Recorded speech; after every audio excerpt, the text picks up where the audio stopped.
Hello दोस्तों, हम महत्वपूर्ण क्वेश्चंस कर रहे थे मध्य प्रदेश जीके से संबंधित। उसी सीरीज़ में ये है सेट 11 और इससे पहले मैं 10 वीडियोस अपलोड कर चुका हूँ। उनको भी आप हमारी प्लेलिस्ट से जाके देख सकते हैं। उसमें से टोटल 1 से लेकर 10 सेट करा चुका हूँ। उसमें टोटल क्वेश्चन कवर किए जा चुके हैं 100। ना सिर्फ क्वेश्चन के आंसर्स हैं बल्कि उनसे संबंधित बहुत सारे तथ्य ही मैंने डिस्कस किए हैं, तो आप उसको ज़रूर देखें, काफ़ी कुछ सीखने मिलेगा आपको। तो चलिए स्टार्ट करते हैं। ये क्वेश्चन मैंने लास्ट वीडियो में आपसे पूछा था कि कंदारिया महादेव मंदिर कहाँ पर स्थित है। तो इसका आंसर है खजुराहो। खजुराहो है छतरपुर ज़िले में, छतरपुर डिस्ट्रिक्ट। और ये कंदारिया महादेव मंदिर, महादेव है ये जो है शिव मंदिर है, शिव मंदिर। और खजुराहो जो है यूनेस्को की विश्व विरासत स्थलों में से एक है। ठीक है, मध्य प्रदेश में 3 ऐसे स्थान हैं, ऐसी साइट्स हैं जो यूनेस्को ने वर्ल्ड हेरिटेज साइट्स घोषित की हैं। उनमें से खजुराहो एक है। दूसरा क्या है? सांची के स्तूप, सांची के स्तूप। और इसके अलावा भीमबेटका की गुफाएं, भीमबेटका ये है रायसेन जिले में। और टोटल कितनी है? 3, मध्य प्रदेश से 3 साइट्स। और यूनेस्को का जो मुख्यालय है वो कहाँ पे है? ये है पेरिस में, फ्रांस की राजधानी पेरिस। ये है पहला क्वेश्चन इस वीडियो का कि इनमें से कौन सा लोक नृत्य मध्य प्रदेश का है। तो कर्मा और थाप्ती दोनों जो है मध्य प्रदेश के लोक नृत्य हैं। कर्मा होता है मंडला के आसपास के रीजन में, ये होता है मतलब ये गोंड और बैगा जनजातियों द्वारा, बैगा आदिवासियों द्वारा किया जाता है नृत्य। और थाप्ती जो है कोरकू का लोक नृत्य है। तो ये भी आप याद रख सकते हैं। इनमें से कौन से स्टेडियम जो है जबलपुर में है? ठीक है, तो रविशंकर शुक्ल स्टेडियम है जबलपुर में। इसके अलावा तात्या टोपे ये है भोपाल में, भोपाल। ठाकुर रणवत सिंह स्टेडियम ये है रीवा में। और होलकर स्टेडियम है इंदौर में, इंदौर में। इसके अलावा है नेहरू स्टेडियम। और ग्वालियर में कौन सा है? ग्वालियर में है रूप सिंह स्टेडियम। ठीक है, रूप सिंह स्टेडियम। इनमें से कौन सी नदी मध्य प्रदेश में बहती है? तो इनमें से नर्मदा, चंबल और माही, तीनों नदी ही मध्य प्रदेश में बहती हैं। तो माही की बात करें तो ये निकलती है धार डिस्ट्रिक्ट से, ये आप देख सकते हैं मैप में। धार डिस्ट्रिक्ट से निकलती है, फिर राजस्थान में जाती है और फिर गुजरात होते हुए अरब सागर में खंबात की खाड़ी में गिर जाती है। ये इसका पाथ है।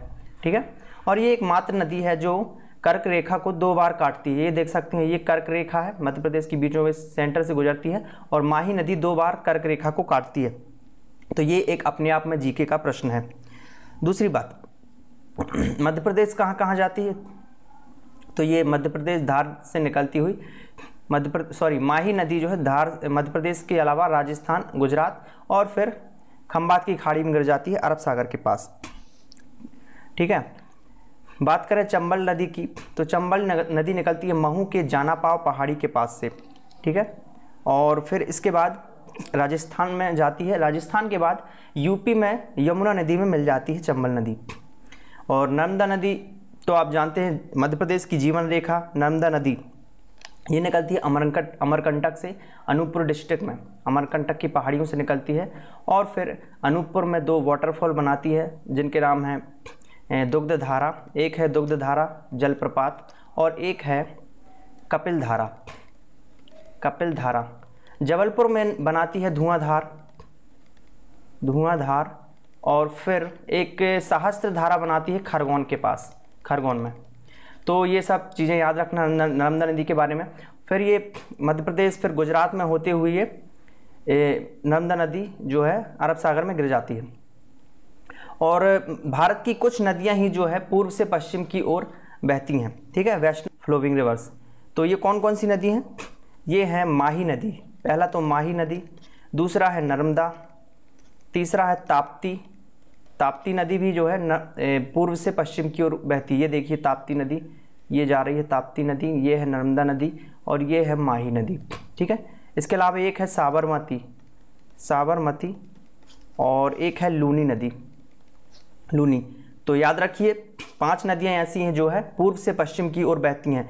ताप्ती, ताप्ती, साबरमती, ठीक है, नर्मदा, माही और लूनी नदी। मध्य प्रदेश कौन सी सदी में दिल्ली सल्तनत के नियंत्रण में आया था? तो इसका आंसर है 13वीं सदी में। बचपन बचाओ आंदोलन की स्थापना किसने की थी? तो वो थे कैलाश सत्यार्थी। ठीक है, इन्होंने 1980 में की थी बचपन बचाओ आंदोलन की स्थापना। इन्होंने 80,000 बच्चों को बाल मजदूरी से मुक्त कराया था और इस कार्य के लिए उनको जो है 2014 में शांति का नोबेल पुरस्कार भी मिला था। किसके साथ मिला था? ये थी मलाला यूसुफजई, इनके साथ सम्मिलित रूप से इनको 2014 में नोबेल का शांति पुरस्कार जो है मिला था। तो आप फोटो देख सकते हैं, ये है कैलाश सत्यार्थी। सतपुड़ा राष्ट्रीय उद्यान कहाँ पर है? सतपुड़ा राष्ट्रीय उद्यान है होशंगाबाद में। मैप में आप देख सकते हैं ये इसकी लोकेशन सतपुड़ा की, और ये सतपुड़ा की पहाड़ियों में है। और इसी उद्यान में जो है मध्य प्रदेश की सबसे ऊंची चोटी धूपगढ़ भी है, ठीक, जिसकी ऊंचाई है 1350 मीटर, 1350 मीटर। और इसकी स्थापना हुई थी 1981 में। भारतीय संविधान के किस अनुच्छेद में राज्य वित्त आयोग के गठन के लिए प्रावधान है? तो ये है 243I, 243I, या फिर हिंदी में 243 झा। ठीक है, और केंद्र में वित्त आयोग का गठन कब हुआ था? ये हुआ था 1951 में। ठीक है, 280 आर्टिकल के तहत, आर्टिकल नंबर 280 के तहत 1951 में राष्ट्रपति द्वारा केंद्र में वित्त आयोग का गठन किया गया था, और राज्य में हुआ था 1994 में। मराठी भाषी क्षेत्रों को पृथक कर मध्य प्रदेश राज्य की स्थापना कब की गई? तो मध्य प्रदेश राज्य की स्थापना आप सभी को पता है 1 नवंबर 1956 को की गई थी। इसके अलावा छत्तीसगढ़ की स्थापना हुई थी 1 नवंबर 2000 को। ठीक है, जब मध्य प्रदेश का गठन हुआ तब 43 जिले थे, 43 जिले। मध्य प्रदेश सरकार द्वारा एक पुरस्कार दिया जाता है, तुलसी पुरस्कार। ये किस क्षेत्र में दिया जाता है? तो ये दिया जाता है लोक कला के क्षेत्र में। और इसकी स्थापना कब हुई थी? ये कब से दिया जा रहा है? 1983-84 से दिया जा रहा है, 1983-84 वर्ष से। और इसमें 1 लाख की राशि दी जाती है। और तुलसी पुरस्कार किस व्यक्ति के नाम पे दिया जाता है? ये दिया जाता है तुलसीदास जी के नाम पर, जिन्होंने रामचरितमानस की रचना की थी। अब आपके लिए एक क्वेश्चन, मध्य प्रदेश के किस स्थान में स्टेट फॉरेंसिक साइंस लैबोरेटरीज का मुख्यालय है? ठीक है, आपको आंसर लिखना है कमेंट बॉक्स में। हालांकि मैंने इस प्रश्न का आंसर पहले वीडियोस में काफ़ी बार आपको बताया है, तो आप इजीली कर पाएंगे। लास्ट वीडियो में ही बताया है मैंने, उसको देख सकते हैं यदि आप नहीं कर पा रहे हैं तो। इस लेक्चर की PDF प्राप्त करने के लिए आप हमारे टेलीग्राम चैनल से भी जुड़ सकते हैं, जिसकी लिंक आपको दी गई है। ठीक है, टेलीग्राम में जाएँ और स्टडी एज सर्च करना है आपको, और वहाँ पर ज्वाइन हो जाएँ। वहाँ पर हम सारी PDF और वीडियोज़ की लिंक शेयर करते हैं। यदि आपको वीडियो पसंद आया है तो प्लीज़ अपने दोस्तों के साथ शेयर करें, और इस वीडियो को लाइक कीजिए। और अभी तक यदि चैनल सब्सक्राइब नहीं किया है तो कर लीजिए, और साथ ही बेल आइकन को भी दबा लीजिए ताकि आपको नोटिफिकेशन मिलते रहें। Thank you for watching.